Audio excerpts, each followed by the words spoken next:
Então, estamos ao vivo, né? Ok, pessoal. Bom, primeiramente, uma boa tarde a todos. É um prazer estar aqui com vocês. Tá? Agradeço aí o pessoal da Unicer pelo convite para a gente poder falar um pouquinho aí sobre um tema tão relevante, né, tão importante nos dias atuais, que é a parte dos medicamentos, né, especialmente em tempos de Covid-19, né, esse vírus que está nos ensinando tanta coisa, né, não é verdade?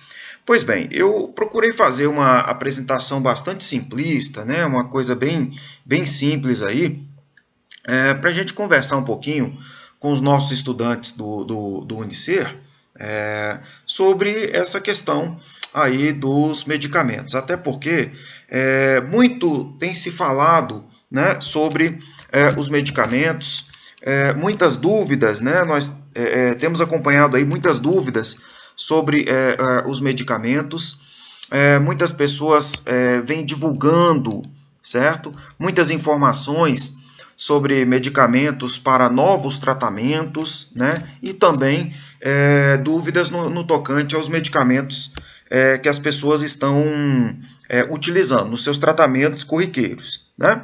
E, mais do que nunca,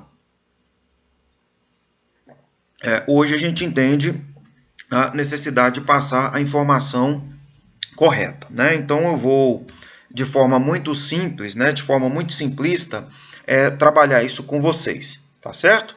Bom, a primeira coisa aí que a gente tem a considerar para vocês, a primeira coisa aí é o seguinte: quando falamos em medicamentos e Covid-19, né, o coronavírus nesse momento aí, nós temos dois pontos importantes para a gente comentar. O primeiro deles é que o mundo inteiro está buscando medicamentos antivirais. Né? Medicamentos para quê? Medicamentos para inibir a replicação, falando de forma simplista, a reprodução do vírus. Né?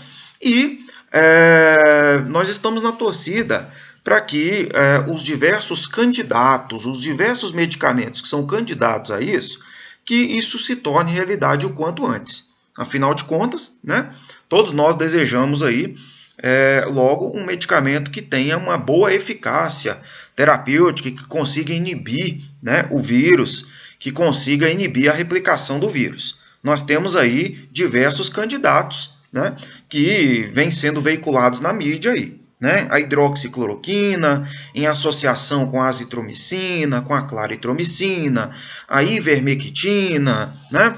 Nós temos aí a própria cloroquina, que é uma variável da hidroxicloroquina, mas é uma coisa muito importante que a gente precisa deixar bem claro. Esses medicamentos estão em fase de estudo, né? Eles estão em testes. Professor Tiago, não tem como acelerar esses testes, né, para a gente poder, o quanto antes, dispor logo de um medicamento? Não é tão simples quanto parece. Né? As pessoas precisam compreender que os medicamentos, eles salvam vidas, mas os medicamentos também, dependendo de como são feitos, eles tiram vidas. Né? Então, nós temos também a preocupação, nós temos uma preocupação grande aí com os medicamentos acabarem o quê? Acabarem prejudicando, né, os pacientes. Ok? Bom, então esse é o primeiro ponto. Tá? Então, nós temos medicamentos hoje em fase de estudo. Tá? Mas é muito importante salientar para as pessoas não ficarem acreditando em teorias de conspiração, em tudo que aparece nas mídias. Por quê? Porque até o momento, oficialmente, nós não dispomos de medicamentos comprovadamente efetivos. As evidências existem. Tem pessoas que aparentemente estão se beneficiando de tratamentos que ainda, querendo ou não, são experimentais. Tá certo? Então, muitos desses tratamentos ainda são tratamentos experimentais. Outro ponto, né, que a gente queria abordar aí. Né? Então, o que acontece? É muito importante a gente lembrar que esses tratamentos são experimentais. Por quê? Né? por exemplo, se os medicamentos fossem infalíveis, certo? Se os medicamentos fossem infalíveis, coloquei isso para vocês até no próximo quadro, se não me engano. Se esses medicamentos fossem 100% infalíveis, a gente não teria morte de médicos e enfermeiros infectados por esse vírus, né? Então, esse é o primeiro ponto, tá? Então, o primeiro ponto que eu quero abordar com vocês. Muita cautela em achar que existem medicamentos disponíveis e que os governos não querem, ou as indústrias não soltam, ou coisa deste tipo. Isso não é verdade, tá? Segundo ponto, né? Quando a gente fala de medicamentos e coronavírus, o segundo ponto, tá? São os medicamentos para estabilizar o paciente, tá? Por quê? Porque o que cura, de fato, as pessoas de uma virose é o quê? É o próprio organismo. Tá? O que cura umas pessoas das viroses são o quê? É o nosso sistema de defesa, né? É a nossa imunidade. Então, como nós não temos medicamentos até o momento, nós não temos medicamentos comprovadamente, né, eficazes para inibir a replicação do vírus, né, nós temos que considerar outros medicamentos também. Quais seriam esses outros medicamentos também? Os medicamentos para estabilizar o paciente, os medicamentos para controle de febre, os medicamentos para o controle do processo inflamatório, que muitas vezes esse processo inflamatório é que vai deixar o paciente muito mal, né? Então, mas essas aí são condutas específicas e são condutas médicas, tá? São condutas médicas, são condutas específicas aí, que devem ser feitas por uma junta médica, tá certo? Então, não sei se todo mundo entendeu até o momento. Então, quando falamos em medicamento coronavírus, a primeira coisa é os medicamentos antivirais, para tentar, né, fechar o vírus ali, não deixar o vírus se reproduzir. Esses medicamentos estão em estudo. E os outros medicamentos para quê? Para estabilizar o quadro clínico do paciente, não deixar o paciente ficar ruim, né? Ou até se o paciente estiver muito ruim, esses medicamentos ajudar a trazer o paciente de volta. Tá certo? Até aí tudo bem? Bom, e aí é o primeiro alerta que eu faço para todos os nossos alunos do UniC, toda a comunidade do UniC hoje, tá? Se existisse no momento algum medicamento ou terapia 100% eficaz, será que morreriam médicos e enfermeiros infectados?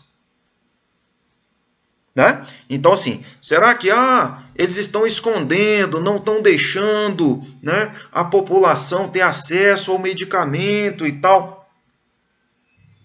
Será que isso realmente é verdade? Será que os medicamentos já existem, funcionam e mesmo assim está morrendo médico? Morrendo enfermeiro com medicamento ali do lado? Não faz sentido, né? Não faz sentido. Então temos que ter muita cautela, muita tranquilidade, né, quando a gente escuta esse tipo de coisa mais alarmista, tá certo? Então esse é o primeiro aviso que eu tenho para vocês. Bom, quem são aí os grupos de maior risco, né? Nós estamos aprendendo muita coisa, né? Muita coisa com esse vírus nesse momento. Por que eu digo isso para vocês com muita tranquilidade? Porque todo dia surge mais conhecimento sobre a dinâmica desse vírus, sobre a patologia desse vírus no organismo humano, né? Agora, uma coisa nós já aprendemos, tá? As pessoas que têm o que nós chamamos de síndrome metabólica, essas pessoas, elas estão nesse grupo de maior risco, tá? Vocês podem notar aí que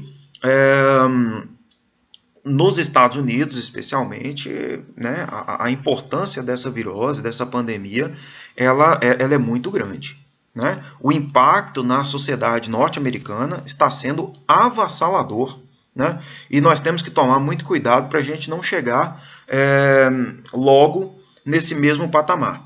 Nós estamos aí aproximadamente 19 a 20 dias atrás dos americanos em termos epidemiológicos, tá? Então a gente teme que o que acontece lá hoje aconteça aqui daqui a 19 para 20 dias, né? Então, mas por que eu estou falando dos norte-americanos e até chamando a atenção para nós? Lá é o país no mundo onde nós temos a maior quantidade de pessoas com a chamada síndrome metabólica, né? E o que é essa síndrome metabólica? É aquela junção de problemas de saúde envolvendo hipertensão arterial, diabetes, colesterol, triglicerídeos alterados, né? Obesidade, sedentarismo, obesidade abdominal essa é uma, querendo ou não, uma epidemia que acontece especialmente aqui no mundo ocidental, né? A gente meio que puxa esse estilo de vida norte-americano para nós também, né?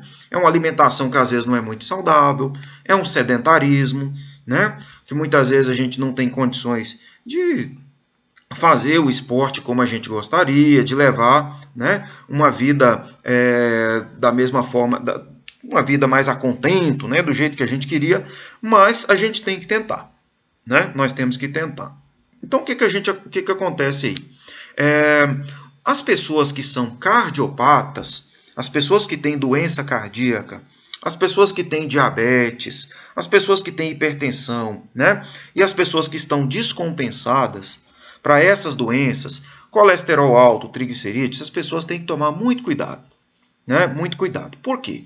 Nós já aprendemos que essas pessoas, pessoal, por conta dos problemas cardíacos e por conta dos problemas vasculares da cardiopatia e do diabetes, essas pessoas podem não perfundir muito bem a circulação sanguínea nos órgãos, nos tecidos como um todo. Eu acredito que muitos de vocês já devem saber, já devem ter ouvido falar, que, por exemplo, as pessoas que têm diabetes e estão descompensadas são pessoas que têm muitas vezes dificuldade na cicatrização de feridas, né? Isso já é, por exemplo, uma amostra, né, do poder, né, do diabetes, né, e das cardiopatias também na circulação microscópica. Tá? Então, nós alertamos essas pessoas para isso. Tá? Por quê? Porque quando essas pessoas pegam um vírus tão agressivo quanto esse, e o vírus começa a replicar, começa a se multiplicar nos tecidos, né? Além do vírus sair matando as células precisam ser oxigenadas, precisam ser nutridas.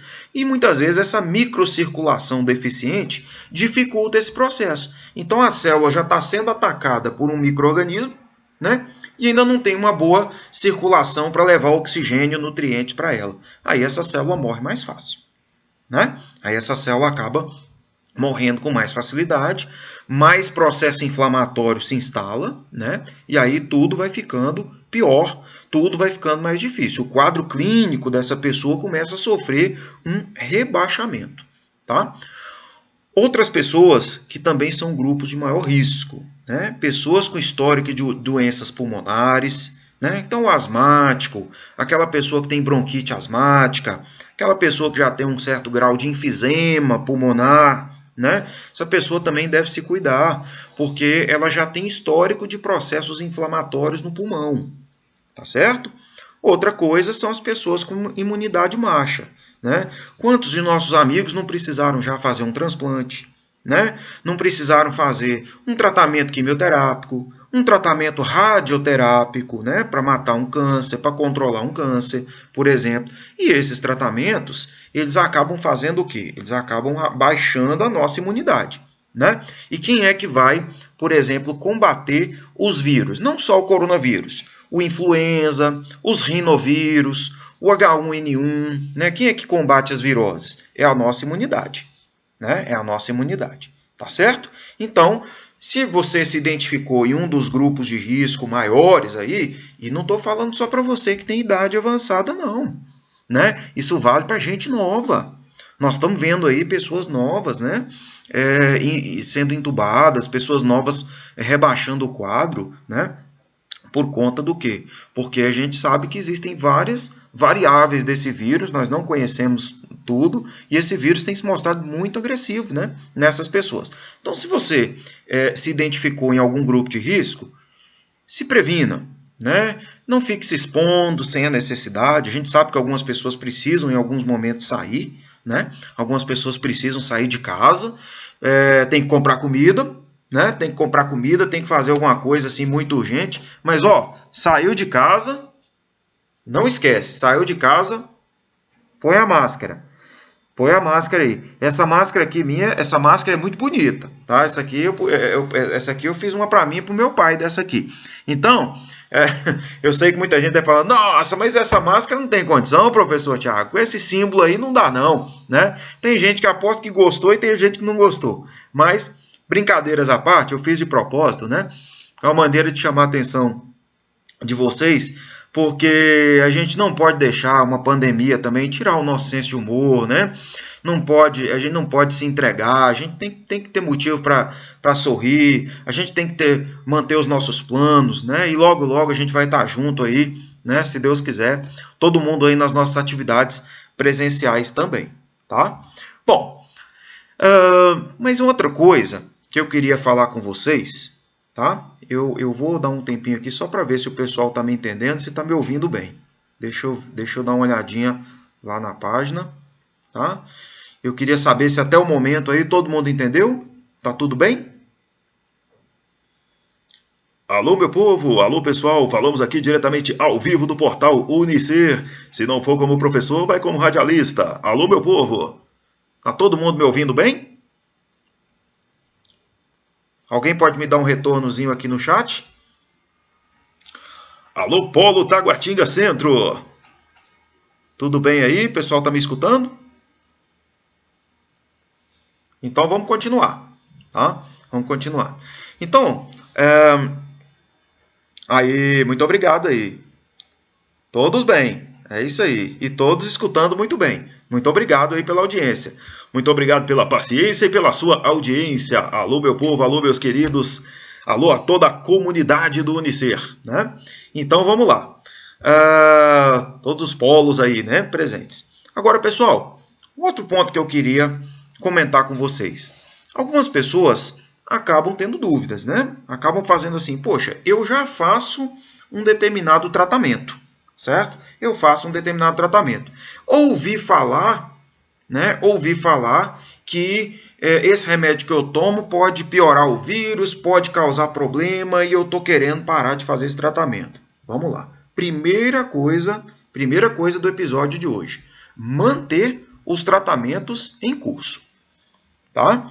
Tratamento de diabetes, tratamento de hipertensão, tratamento de insuficiência cardíaca, tratamento de disritmia cardíaca, tá? Manter os tratamentos em curso. Tá? Esse é o primeiro ponto. Segundo, jamais suspender os medicamentos sem passar por avaliação médica. Professor Thiago, o senhor é farmacêutico clínico, tá? Eu fui a um farmacêutico e ele falou para mim que acha que eu deveria tomar cuidado com o medicamento que eu estou usando, que foi passado pelo meu médico. Isso não é prerrogativa farmacêutica. Tiago, um enfermeiro virou para mim e falou que eu podia parar com os meus medicamentos. Isso não é prerrogativa da enfermagem, tá? Não é prerrogativa. Então, jamais suspender os medicamentos sem passar por avaliação médica. Tá? A suspensão de um tratamento em curso, primeiro, ela depende de uma avaliação médica, de uma avaliação do estado de saúde. O profissional que vai, né, dizer se o estado de saúde é compatível com o tratamento em curso ou não é o profissional médico. Tá? O farmacêutico, o enfermeiro, eles podem até suspeitar disso e o nosso papel é fazer o encaminhamento precoce. O encaminhamento, te orientar a buscar o médico diante da decisão médica. Opa, beleza, vamos fazer, né, as orientações direitinho, tá certo? Então esse é outro ponto muito importante, tá? E aí, né, um dos grandes cuidados nos dias atuais. Muitas informações de fontes não confiáveis e devemos ter muito cuidado no contexto dessas informações, porque às vezes a informação está correta, né? Mas muitas vezes a gente não entendeu o contexto daquela informação. Vamos dar alguns exemplos para vocês, tá? Exemplo número 1, tá? Aparece a notícia de que alguns estudos sugerem lá que o vírus pode entrar e replicar nas nossas células com mais facilidade através de uma enzima chamada ECA. Professor, eu não sei o que é essa enzima ECA. Ela é uma proteínazinha que fica bem na superfície da célula. tá? Então, tem estudos sugerindo que esse vírus pode pegar essa proteínazinha e fazer ela de ponte para poder entrar na célula. Quem são os pacientes que costumam produzir mais essa ECA? Pacientes que usam certos medicamentos antipertensivos, como o captopril, o enalapril, o lisinopril, até a losartana. Isso pode, em alguns casos, aumentar a quantidade, um pouquinho a quantidade dessa ECA na superfície da célula, tá? Bom, isso pode causar um alarde em algumas pessoas, né? Essa informação ela pode assustar, dependendo de como a interpretamos. Afinal de contas, a gente pode achar que ao usar esses medicamentos, a gente vai ter muito mais dessa proteína na superfície e vai aumentar as chances do vírus entrar, do vírus replicar e do vírus causar o problema, tá? Esse medo é justificado? Eu tenho que suspender os medicamentos, eu tenho que parar meu tratamento da pressão alta, eu tenho que parar meu tratamento da insuficiência cardíaca, porque esses medicamentos servem para isso também. Eu tenho que parar meu tratamento por causa de medo de pegar o vírus e do vírus poder usar essa enzima para entrar e replicar? A resposta é não. Não. Você não tem que interromper tratamento, você não tem que temer isso. Sabe o que você tem que ter medo? Você tem que ter medo de parar o tratamento, ficar com a hipertensão descontrolada, ficar com o coração fraco, tá? Ficar com insuficiência cardíaca e não conseguir bombear sangue para oxigenar bem os seus tecidos, caso você pegue o vírus. Tá? Então, esse é que é o maior problema. Então, a hipertensão descontrolada, certo? A insuficiência cardíaca descontrolada, no caso de você pegar o vírus, ela vai ser muito pior do que você ter um pouquinho mais de ECA na superfície dessas células. Então, é aquela velha história. Primeiro ponto, a pessoa está tomando cuidado para não se contaminar? Né? Professor, eu estou tomando cuidado para não me contaminar. Eu tomo esses medicamentos, né? E eu estou tomando cuidado para não me contaminar. Excelente. O segundo ponto, o uso desses medicamentos necessariamente vai alterar as enzimas daquela pessoa sempre? Isso sempre vai acontecer? Não temos a menor condição de prever. Tá? Como eu gosto de falar nas minhas aulas, esse medicamento necessariamente vai causar essa alteração? Eis o mistério da fé. Eis o mistério da fé. Não sabemos. Tá? Então, se ele vai aumentar um pouquinho a quantidade dessa ECA, né? Primeiro ponto, não sabemos nem se a pessoa vai pegar o vírus. Segundo, tá? Se ficar sem o medicamento, a hipertensão fica descontrolada, desenvolve insuficiência cardíaca e esse coração não vai ter condições de bombear sangue adequadamente para nutrir os tecidos pulmonares, os tecidos do nosso organismo. O que vai ficar pior? É muito pior deixar o tratamento. Tá certo? Então, esse é o primeiro exemplo que eu queria comentar com vocês. Deixa eu ir aqui na página. Vamos ver aqui. O pessoal está colocando algumas questões aí. Ó, a Jerusa coloca: professor, alguns infectologistas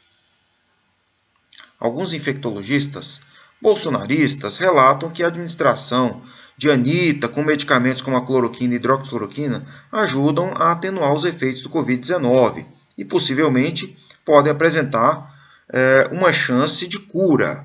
Espera um pouquinho. Uma chance de cura aos pacientes que fazem uso dessa administração medicamentosa. O que me diz sobre isso? Jerusa, aguenta só um minutinho que eu vou falar disso ao longo, né, da nossa explanação. Tá? Então, medicamentos que vão matar o vírus com absoluta certeza absoluta e que vai funcionar para todo mundo, nós não temos até o momento. Os estudos estão em curso. Tá?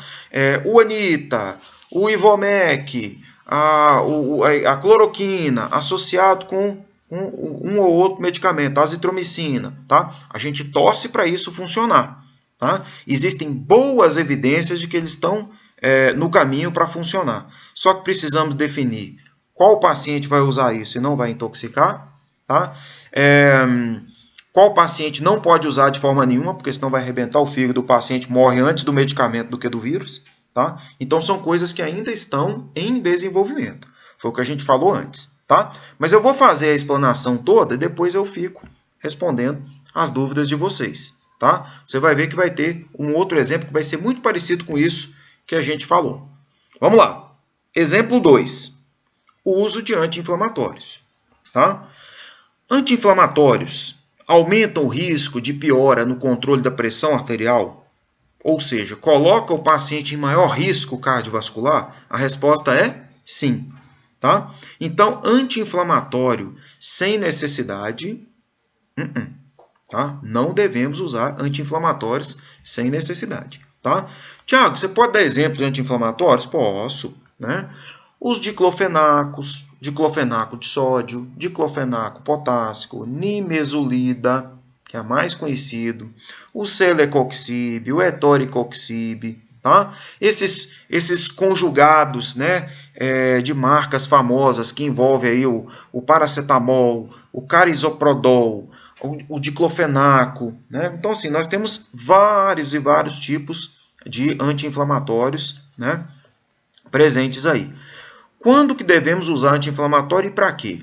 Tiago, meu médico me passou anti-inflamatório, meu dentista passou anti-inflamatório, ele foi muito bom, eu devo tomar ele a vida inteira? Ou o tempo todo? Ele é de uso contínuo? Jamais. Anti-inflamatórios a gente deve tomar em casos específicos, de preferência por curtos períodos. Tiago, mas eu tenho um problema reumatológico, eu tenho um problema de articulação, eu vou no meu médico reumatologista e ele fala que eu tenho que tomar esse medicamento anti-inflamatório com regularidade. Aí é uma situação específica, tá? É uma situação específica. Por quê? Porque nós sabemos que as pessoas gostam muito de tomar anti-inflamatório. Desincha, tira a dor, né? Alivia desconforto. Então, todo mundo é chegado no anti-inflamatório, tá? Então, os anti-inflamatórios são medicamentos pró-hipertensivos. Tá? Se você não sabia dessa informação, fique sabendo. Anti-inflamatório é um medicamento que piora o seu tratamento da hipertensão, se você for um hipertenso, né, moderado ou até um hipertenso grave. Outra coisa também, anti-inflamatório para os nossos rins é um negócio que a gente tem que tomar cuidado. Tá? Eu tenho amigo aí que perdeu os 2 rins com 5 anos usando anti-inflamatório. Usava todo dia. Né? Tomava um comprimido de Voltaren todo dia. Né? Para os problemas pontuais aí. E o anti-inflamatório não é medicamento curativo. Então nós temos que tomar cuidado com esse negócio, com essa tomação de anti-inflamatório. Tá? A gente precisa o quê? É procurar um diagnóstico, fazer um tratamento incisivo, sério. Se precisar de 5 dias lá de anti-inflamatório, tomou e depois parou. Para a gente não descompensar a pressão arterial, o sistema renal e, consequentemente, né, não prejudicar a nossa função cardíaca, que a gente tanto precisa, especialmente nos tempos de Covid-19. Tá? Então, o uso de anti-inflamatórios deve ser feito somente em caso de necessidade, por curtos períodos e, de preferência, sob orientação médica. Beleza? Acho que a gente está entendendo aí. Terceiro exemplo de hoje. Tá? Nós vamos falar de uns 4, 5. E aí a gente vai para o nosso chat. Terceiro exemplo de hoje. Anti-inflamatórios glicocorticoides, muito conhecidos como corticoides. Exemplos aí. A dexametasona, muito conhecido pela marca Decadron. A prednisona, muito conhecido por meticortem, predizin, né? A betametasona. Então, são exemplos de corticoides. São medicamentos bons? São. São medicamentos excelentes no que eles se propõem a fazer. Mas quem é que vai decidir a necessidade do uso de um corticoide? Profissional médico. Tá? E algumas notícias estão... Por que eu estou dizendo isso? Porque os corticoides, eles são, em tese, os anti-inflamatórios mais potentes que a gente tem no mercado. Tá? E o que acontece? Algumas notícias, especialmente em rede social, estão colocando tais fármacos, que esses fármacos ajudam no tratamento da Covid-19. Tá? Então, por exemplo, eu vi num jornal ali um médico falando, só que ele falou com um determinado contexto. E eu fiquei receoso porque as pessoas podem entender diferente. Tá? Então, por exemplo, o anti-inflamatório, o corticoide potente, ele pode ajudar lá na Covid-19? Ele até pode, mas sabe qual o paciente? O paciente está internado, grave, que está no tubo, tá? E que está morrendo porque o processo inflamatório agudo no seu pulmão está matando ele. Nesses casos aí, tá? Então, conduta específica dentro de hospital e paciente grave, tá? E seria uma situação de tudo ou nada. É uma tentativa de tudo ou nada de não perder o paciente.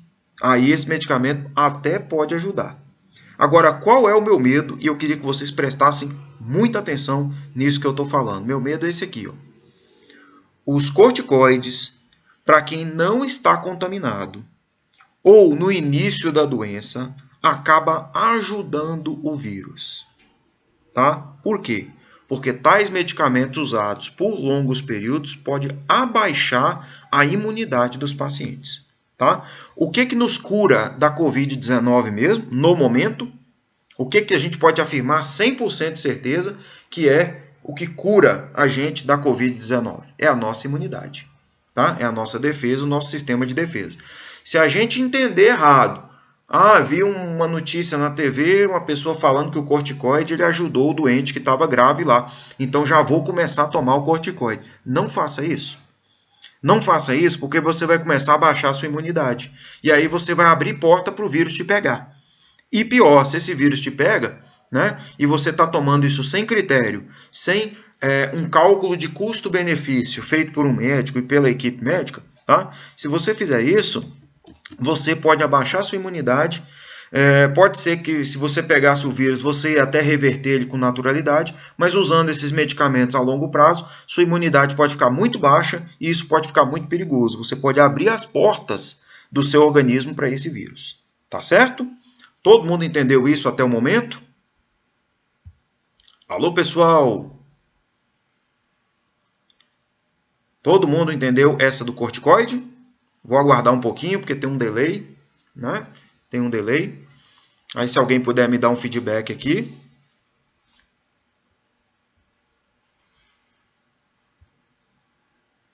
Todo mundo conseguiu entender?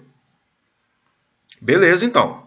Beleza. Tá? Então, existe o quê? Existe uma faca de dois gumes. Uma coisa é usar o corticoide aonde? Num paciente que está no tubo, que está lá na UTI, que o processo inflamatório dele é gigantesco. Certo? Outra coisa é o quê? Outra coisa é a pessoa que está, nós aqui, ó, que estamos fora do hospital, a gente está tranquilo, né? Aqui, começar a tomar corticoide sem necessidade, abaixar, né? Abaixar aí a nossa imunidade para isso. Jerusa, já nós vamos falar da hidroxicloroquina, tá bom? Já nós vamos falar da hidroxicloroquina para vocês aí, tá? Então aí, vencemos o exemplo 3, tá? Exemplo 4. É esse aí que você estava esperando, né? É esse aí que você estava esperando, não é? Também, né? Deixa eu ver a turma aqui. Alô, meu povo! Ó o Ribeiro aí, ó. José Ribeiro, olá a todos. Olha aí, esse exemplo aí que vocês estavam, né, me perguntando aqui. A Jerusa estava perguntando esse aí agora, né? Então, vamos lá. Vamos lá.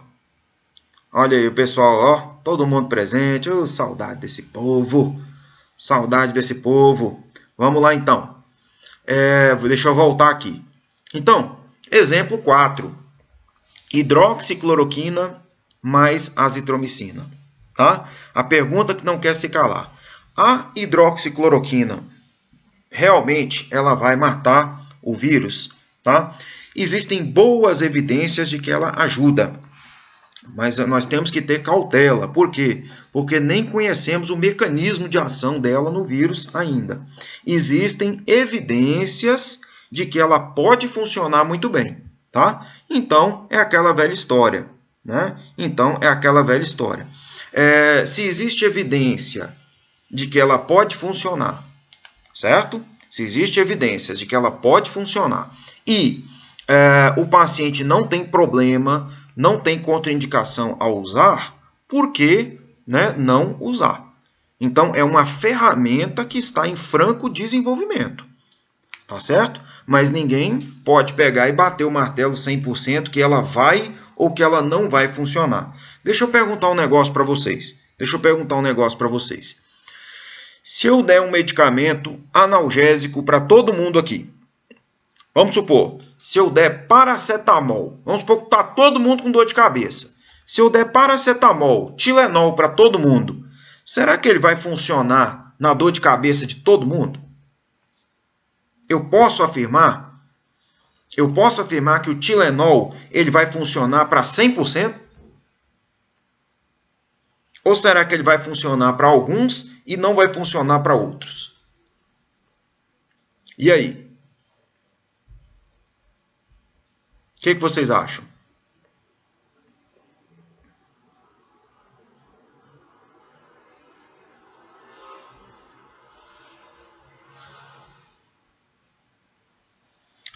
E aí?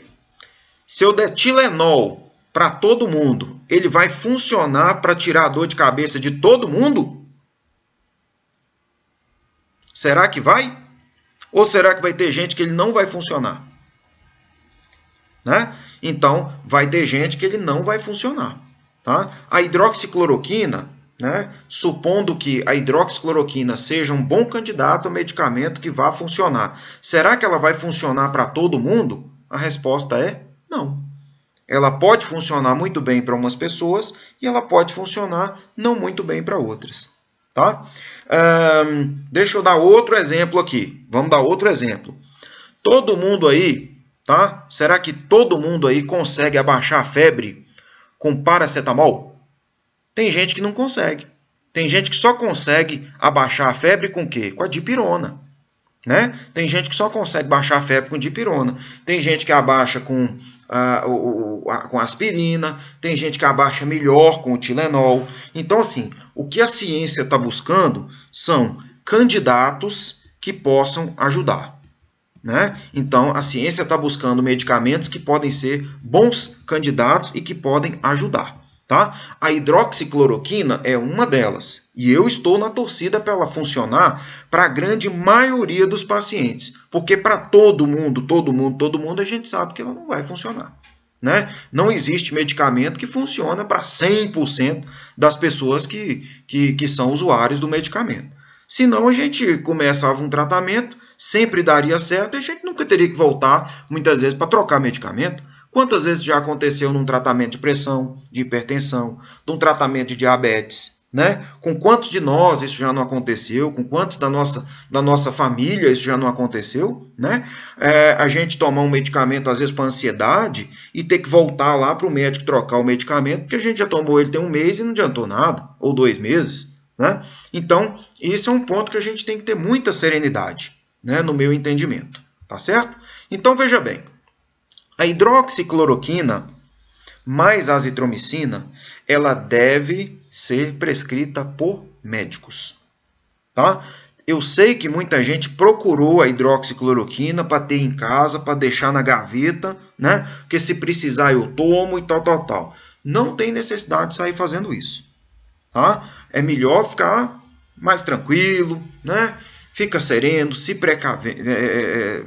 precavido, né? Porque se precisar tomar, o médico faz a avaliação, faz a prescrição, você faz o tratamento e mesmo assim observa, né, quanto os sinais de toxicidade. Agora, eu sei que alguns agora ficaram curiosos com esse outro medicamento que tem aí, que é a azitromicina.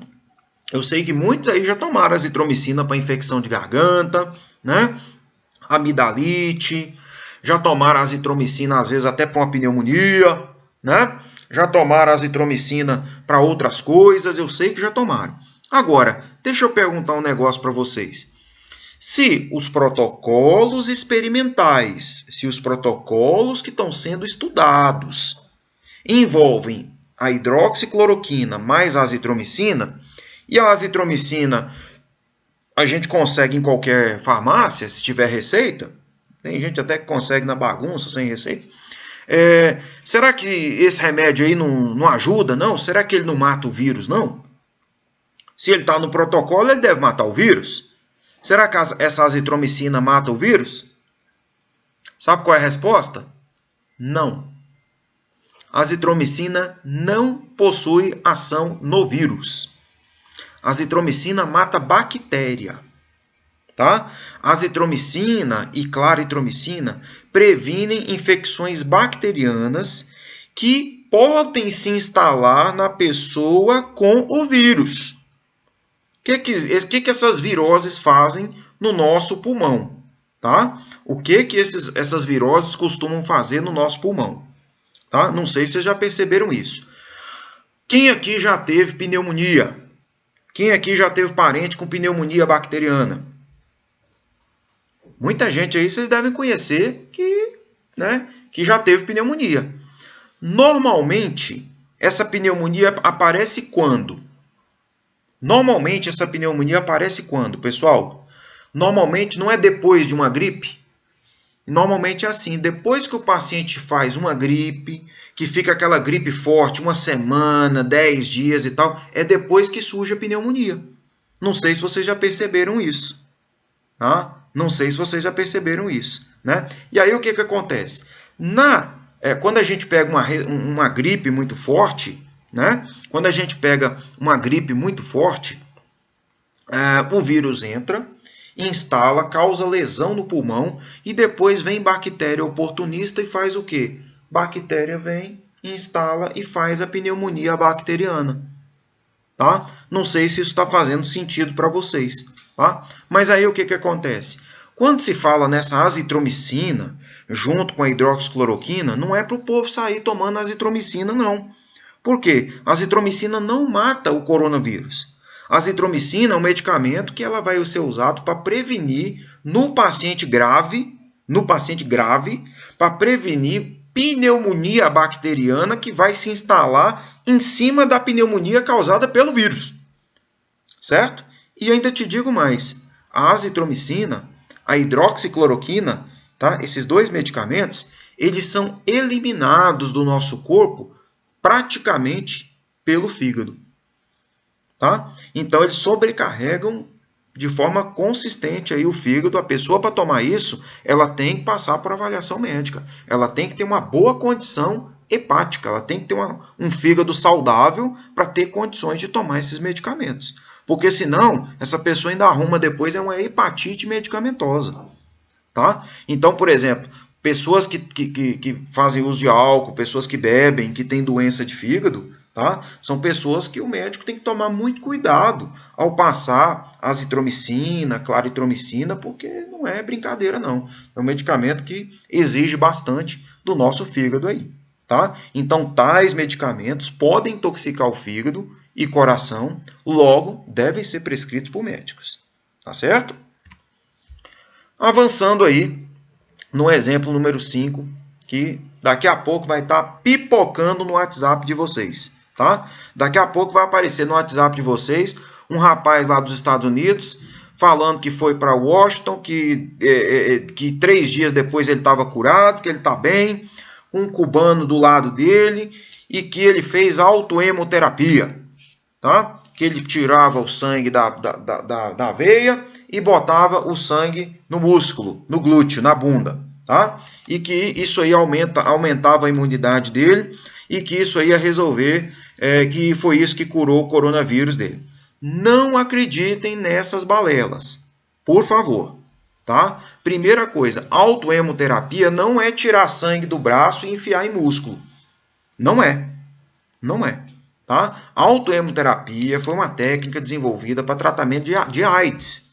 Tá? Onde você tira o sangue do paciente, bota numa máquina que chama centrífuga, faz o giro, tira o plasma, certo? Com os glóbulos brancos, bota as proteínazinhas do vírus lá, espera as células começar a atacar as proteínas do vírus e depois pega essas células e põe de novo na veia do paciente. Isso é autohemoterapia.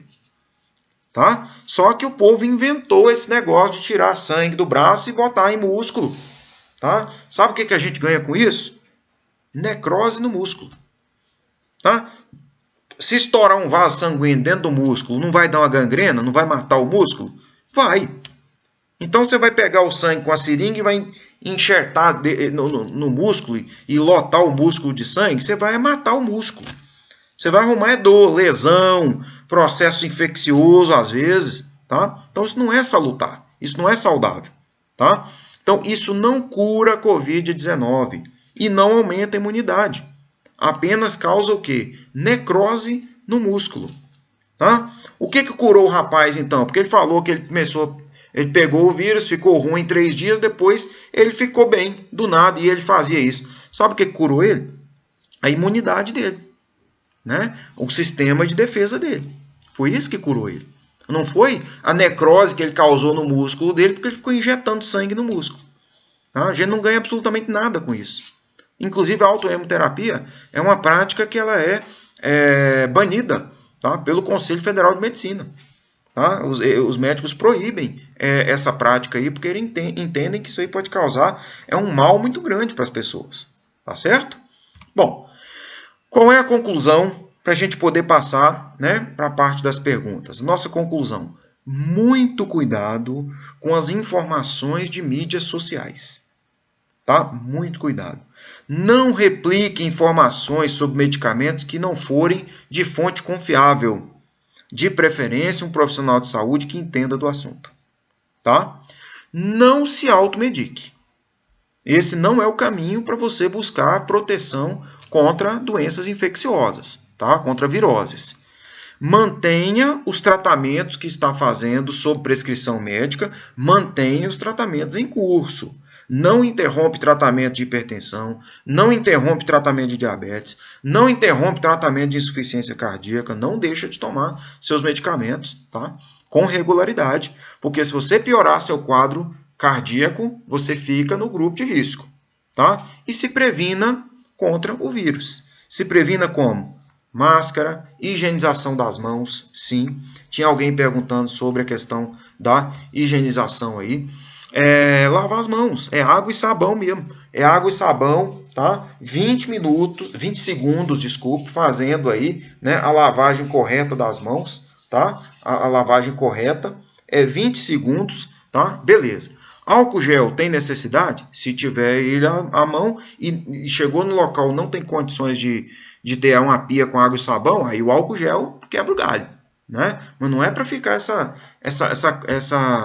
sangria desatada, né? Atrás de álcool gel, não. Tá certo? Bom, então essa é a conclusão, né? É um pouquinho, né? É um pouquinho que eu tô colocando para vocês aqui, tá certo? É um pouquinho do que eu queria passar para vocês. Eu sei que tem muito mais coisa, mas eu queria também deixar um espaço, né, para os colegas perguntarem aí, tá certo? E eu fico sempre à disposição de vocês. Só a saudade aqui que está grande, né? Então, se vocês quiserem agora, podem fazer as perguntas aí, né, para a gente poder tirar as dúvidas de vocês. Estou aqui no aguardo.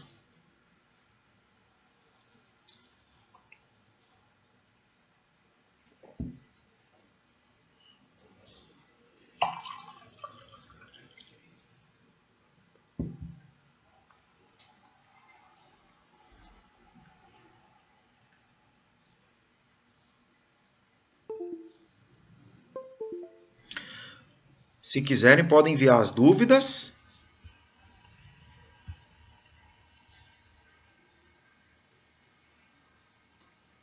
Vamos ver se tem alguma dúvida aqui. Eu não consigo baixar. A Maria de Lourdes está colocando que nem todo medicamento funciona. Está correta a afirmação dela, tá? Então, os medicamentos, em geral, não são medicamentos infalíveis. Não são medicamentos infalíveis, tá? Vocês podem ver que tem gente que toma medicamento para pressão alta, né? E o medicamento não controla a pressão, tem que trocar o medicamento. Então, a gente tem que estar sempre reavaliando. A Genir coloca para nós. Alô, Genir Ferreira! Ela coloca antialérgico abaixa a imunidade? Exemplo, Histamin e loratadina? Não. Tá? Histamin e loratadina não abaixam a imunidade. O que pode abaixar, né, a imunidade, né, são os corticoides usando altas doses durante longos períodos. Tá certo? Então, Histamin, tá, e loratadina não abaixam a imunidade. Deixa eu ver aqui. É muita pergunta, né? Eu não consigo aqui acompanhar todas as perguntas aqui. Vamos lá. José Ferreira.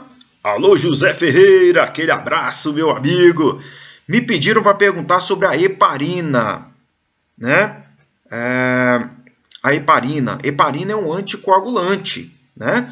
Heparina é um anticoagulante. Muita gente perguntando aqui sobre o anticoagulante. Pois bem, tá? Vou até aproveitar para fazer uma outra recomendação também. Os anticoagulantes, eles não vão piorar o estado de saúde de ninguém, tá certo? Todos os processos infecciosos graves, tá? Quando a gente vai lá nos vasos microscópicos do tecido, tá? Todos os processos infecciosos graves, eles costumam gerar microtrombos. Isso dificulta a perfusão do sangue, tá? Dificulta a perfusão sanguínea e pode acelerar até o processo de morte das células, tá? Então, o que acontece?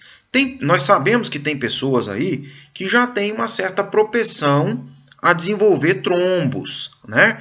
Todos nós aí tememos a famosa trombose, não é verdade? Todos nós temos medo de trombose, né? De formar do nosso sangue coagular, né? Nosso sangue coagular e interromper o fluxo sanguíneo no cérebro, nas coronárias, no coração e tudo mais. Então, as pessoas que tomam os anticoagulantes, tá? Elas devem manter os anticoagulantes com regularidade. Tá? Muitos que estão nos assistindo aqui são pessoas que utilizam o Marevan, né? A varfarina, né? Assim, o Xarelto, né? Que é a rivaroxabana. Tem gente que toma os comprimidinhos de AS depois do almoço para não dar dor de estômago. Tem gente que toma o clopidogrel, né? Tem gente que toma a ticlopidina, né? Então, tem vários medicamentos aí que é para evitar a trombose, evitar a coagulação, deixar o sangue mais fluido. Essas pessoas que já receberam prescrição médica para isso, essas pessoas precisam o quê? Elas precisam continuar, né, os seus tratamentos. Agora, Tiago, eu não uso anticoagulante. Eu devo usar o anticoagulante? Não. Por quê? Porque essa questão de usar o anticoagulante, gente, ela é uma questão muito importante. Ela é uma corda bamba. Por que eu estou falando que ela é uma corda bamba? Porque se o anticoagulante não funciona para aqueles que precisam, a pessoa faz a trombose, né? Agora, quem não precisa tomar anticoagulante e toma, esse fica mais propenso ao quê? Às hemorragias. Então, né, a questão do anticoagulante vai aqui, ó, tá? Se funcionar demais e até intoxicou, hemorragia. Funcionou de menos, trombose. Então, quem é que tem condições de avaliar isso? Tá? A equipe de saúde. O médico, junto com o farmacêutico, o enfermeiro, diante de exames que são os testes de coagulação. Então, aqui nós temos dois recados. Aquele que já usa anticoagulante, mantém seu tratamento, mantém sua heparina, seu Xarelto, seu Marevan, mantém o seu AS, beleza, tá? Mantém direitinho. Agora, aquele que não faz uso disso, que nunca precisou usar isso, não use. Não use porque você pode desenvolver até mesmo hemorragia. Uma hora que você faz um corte aí, precisa coagular o sangue para estancar o sangramento e ele não estanca. Tá certo? Então, especialmente quem tem problema gástrico aí, para não sair abrindo úlcera no estômago também. Beleza? Vamos ver se eu consigo aqui ver mais gente. Mais perguntas. Acho que o pessoal está me aprovando aí. O Luiz pergunta se já testaram a penicilina, né? Não conheço, Luiz, não sei se estão fazendo testes com esse aí não, tá? Ó, a Sueli coloca que o marido faleceu com pneumonia bacteriana, porque ele teve AVC, a imunidade abaixou e a pneumonia aconteceu. Muito obrigado pelo relato, Sueli. Meus sentimentos a você, a toda a família, tá? Obrigado pela generosidade, certo? a generosidade de compartilhar uma informação tão pessoal conosco. Tá? Muito obrigado. Imunidade é muito importante, né? Todos nós estamos vendo aí como que vale a pena a gente manter uma imunidade em dia, né? Procurar ter sempre aí o estilo de vida o mais saudável possível, né? A Dirce pergunta aqui, qual a melhor forma de descartar medicamentos no geral? Dirce, tá? Se sobrar medicamento e tiver dentro do prazo de validade, a melhor coisa é doar o medicamento para alguma instituição que possa dar finalidade para ele. Tá? Se não conseguir, né, você pode entregar o medicamento vencido nas farmácias. Tá? Por exemplo, todas essas farmácias de rede, existe legislação para isso e as farmácias têm que receber o medicamento vencido, tá? Tem que receber o medicamento vencido e encaminhar para as empresas de descarte. Tá? Sueli coloca que tomou itraconazol, que é para fungos, exato, e tinha uma tosse que não passava. E com esse medicamento minha tosse de meses acabou. Sueli, mas pode ser uma bela coincidência.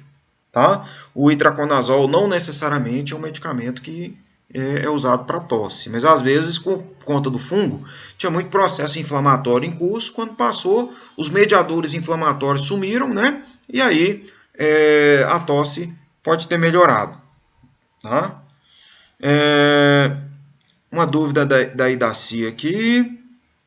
A pessoa tem pneumonia sem gripe e sem tosse. Ela é bacteriana ou é viral? E só para tirar minha dúvida, tive uma pneumonia muito forte, sem gripe e sem tosse, e só com febre muito alta, com muitas dores no corpo, né?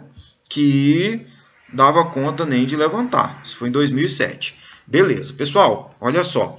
As pneumonias, aquilo que eu falei com vocês, não é uma regra, tá? É uma situação... o que acontece? Essa é uma situação... As pneumonias, elas podem acontecer sem a gente ter pego uma gripe antes. Tá? Não tem as pneumonias bacterianas, não tem problema. A questão é que as infecções virais... elas abrem a porta, elas aumentam a possibilidade da gente desenvolver, né, uma pneumonia bacteriana. Por quê? Porque destrói um pouco das células do nosso epitélio pulmonar, tá certo?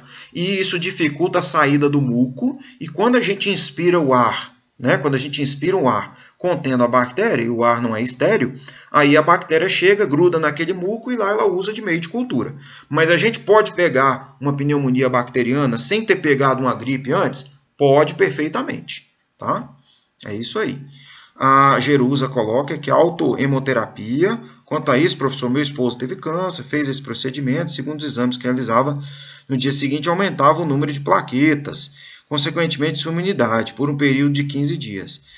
Embora ele faleceu, mas foi devido a uma cirurgia, né, que perfurou a traqueia. Tenho dúvidas sobre isso. Pois quando a gente retira sangue, a gente fica com as plaquetas e as hemácias um pouco diminuídas, tá, Jerusa? E aí a nossa medula óssea vai trabalhar para repor elas. Então, nesse sentido, pode aumentar um pouquinho mesmo. Mas aí eu estou falando da imunidade. Tirar o sangue da veia e colocar no músculo não é garantia de aumento de imunidade. Você só vai aumentar o quê? Você pode causar lesões musculares. Tá? É igual, imagina, a gente tem um capilarzinho sanguíneo no músculo. Se ele arrebentar, ele vai ficar minando o sangue dentro do músculo. Isso pode matar algumas células musculares. Não sei se vocês já viram. Alguém aí toma anticoagulante injetável? Alguém toma aquele Clexane? Alguém já tomou aquele Clexane, um que aplica na barriga? Normalmente na barriga? Pois é. Tá? Você pode ver que o Clexane ele não é feito no músculo. Por quê? Porque quando a gente coloca a seringa no músculo, a gente rompe os capilares. E depois, se a gente injetar anticoagulante no músculo, os capilares não fecham e vai ficar minando sangue ali dentro, né? E isso vai acabar causando lesões, né? Lesões no músculo, tá? Bom, nós estamos com a hora um pouco mais avançada, né? E aí eu acredito que a gente tenha conseguido aí, né, atingir os objetivos. Eu peço desculpas aí pela simplicidade do material, né? Peço desculpas pela simplicidade do material, mas eu acho que a gente conseguiu passar a mensagem, né, de forma muito simples. E eu queria dizer uma coisa para vocês, né? A Unicer, ela mora no meu coração. Eu não tenho tido muito tempo no último semestre, nos últimos 2 semestres, para interagir mais com vocês, né? Mas a saudade é grande aqui, porque toda vez toda vez aí que eu tô na Unicer, eu me sinto em casa, né? Então a Unicer é a extensão da minha casa, tá? Então queria muito agradecer a participação de vocês e me colocar, né, à disposição de vocês aí, tá certo? Sempre que for possível. E espero que a gente tenha outras oportunidades, né, para a gente poder estar também voltando, né, a trabalhar temas de interesse com vocês, tá? E é isso, tá? Precisou, vocês contem comigo, tá certo? Vamos lá, que eu não respondi algumas perguntas, deixa eu ver se dá tempo. Maria Berenice, é porque surgiu muita coisa. Qual que foi a pergunta da Maria Berenice? Por favor. Outra coisa também, né, a questão de retornar, né, por causa do isolamento. Tem muita gente que está com medo, certo? Tem muita gente com medo aí de retornar, né? Sair de casa, ir para o hospital, né? Por conta disso. Bom, gente, se tiver tudo sob controle, né? Se tiver tudo sob controle, se tiver um paciente estável, evita. Né? Agora, se tiver consulta médica marcada para retorno, né? Vai na consulta, não deixa de ir, bota máscara, né? Bota uma máscara boa, mantenha a distância, mas vai, né? Para poder fazer aí a revisão, faz os exames, sempre tomando todos os cuidados, né? Então, essa é a recomendação, tá? Tem consulta marcada? Não deixa de ir, não, né? Mas só faça aí a prevenção necessária. Nós também não podemos deixar de viver, deixar de ir para uma consulta, deixar de fazer tudo, né? Tem coisas que não dá para a gente deixar para depois, certo? No mais, tá? Eu queria muito agradecer. Eu qualquer hora vou visitar todos vocês, eu vou visitar todos os polos, se Deus quiser, tá? Agradeço aí o pessoal da Unicer, tá? Eu vi aí que estava a turma toda aí, Socorro, né? Não sei se a professora Margot também está nos acompanhando, tá? Eu não sei dizer não para Margot. Se a Margot falar assim, vai em tal lugar fazer isso, eu largo tudo que eu estou fazendo, eu dou um jeitinho, né? E eu vou estar presente, tá bom? Então, estamos aí à disposição de vocês. Se tiver um esclarecimento sobre sinusite crônica, né? É um processo crônico, né? Sinusite costuma ser infecção bacteriana, gente. Tá bom, Fátima? Tá? Sinusite crônica é infecção bacteriana. Então é muito importante, tá? Tá sempre ali junto com o médico, certo? Taguatinga também, a turma de Taguatinga, tá sempre ali junto com o médico, para poder muitas vezes até montar uma outra estratégia, porque se a primeira estratégia não está funcionando, muitas vezes ele vai ter que entrar com outro antibiótico, tá? Sinusite tem que usar antibiótico, tem que fazer o uso certinho e voltar no retorno, reavaliar até ela deixar de ser crônica, tá bom?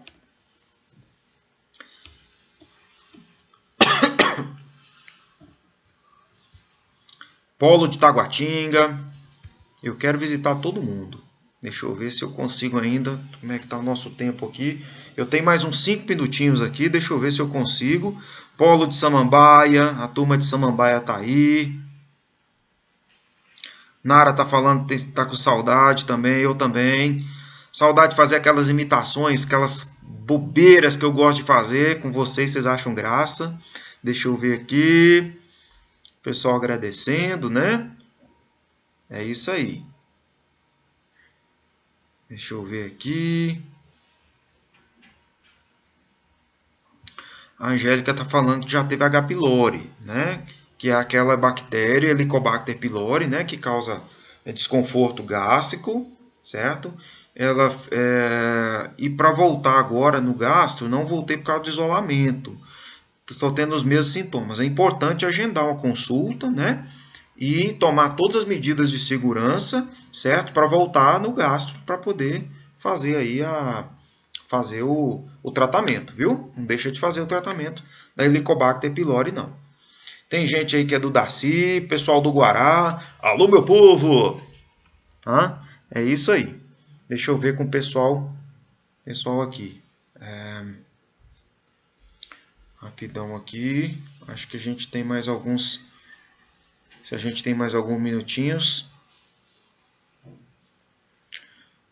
Estou à disposição de vocês aí. Acho que ainda temos mais uns 2, 3 minutinhos aí, tá? Se eu não respondi alguma pergunta, vocês, por favor, me desculpem, né? Mas é porque às vezes é muita gente, tá? Às vezes é muita gente.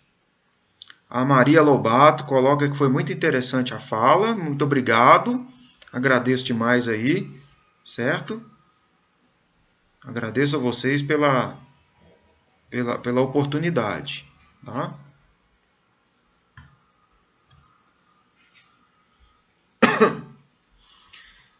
É porque é muita gente falando aqui, então eu não consigo ver se a gente respondeu todo mundo. A ideia é tentar conseguir sempre aí responder todo mundo, tá? Mas, gente, vamos ter cabeça fria com esse vírus, tá? Outra coisa também que eu queria comentar com vocês também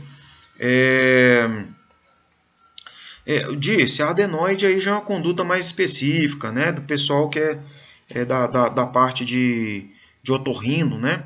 Então, às vezes, ela não tem tanta significância, né?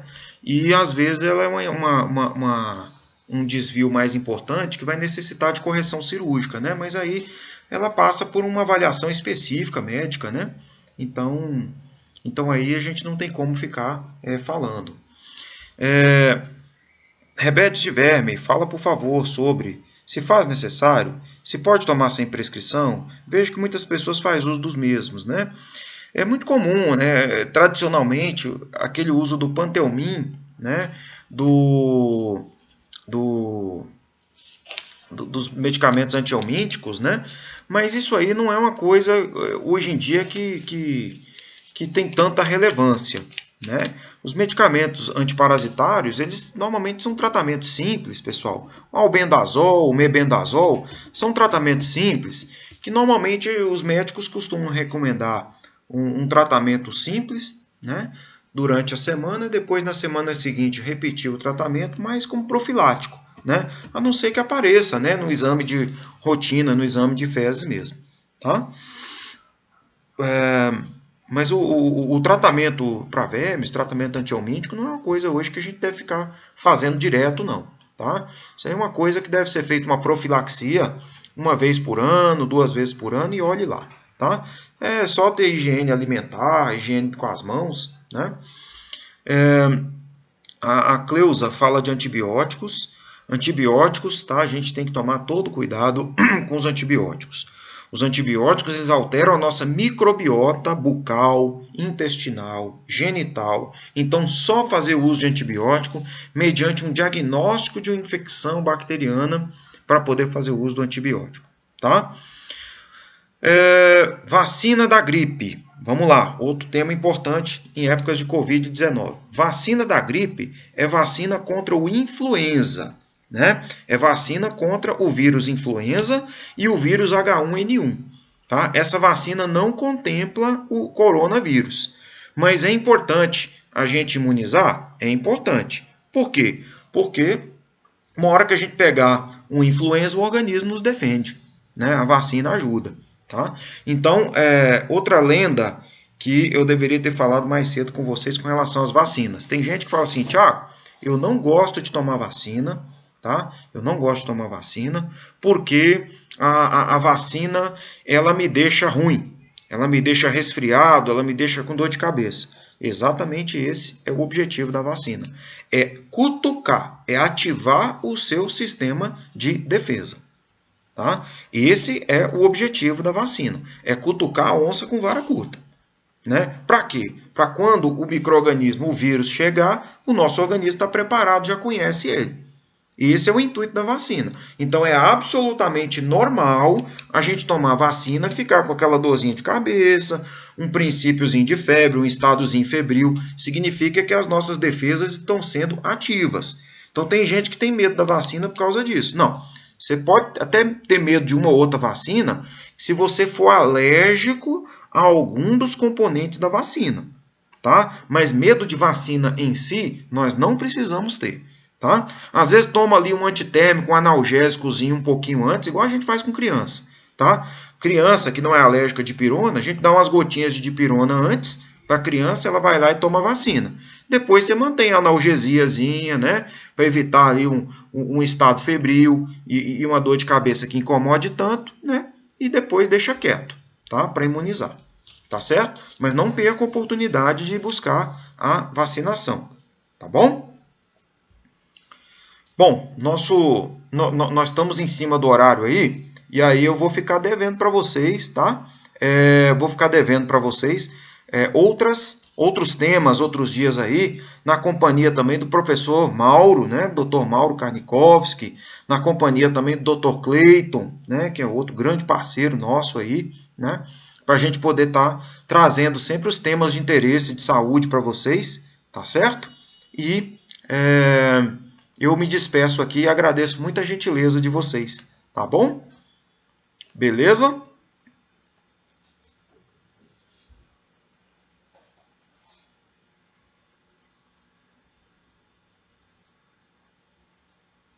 Eu vou ter que me retirar daqui a pouco.